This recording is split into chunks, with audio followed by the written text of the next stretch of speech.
Vote ব্যস্ততার সুযোগ নিয়ে প্রশাসনের চোখে ধুলো দিয়ে বালি পাচারের চেষ্টা।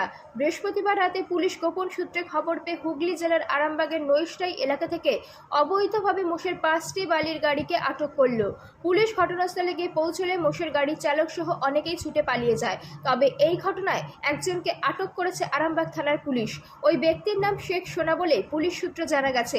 পুলিশ তাকে আটক করে আরামবাগ থানায় নিয়ে যায়। শুক্রবার মোষের গাড়ি নিয়ে নৈশটাই সংলগ্ন দ্বারকেশ্বর নদের চর থেকে মোষের গাড়ি করে বালি পাচার চলছিল। এই ঘটনায় এলাকায় চাঞ্চল্য ছড়িয়ে পড়ে। আরামবাগ থানার পুলিশ 5টি বাড়ি বোঝাই মোষের গাড়ি সহ একজনকে আটক করে। আজ তাকে আরামবাগ মহকুমা আদালতে তোলা হয়।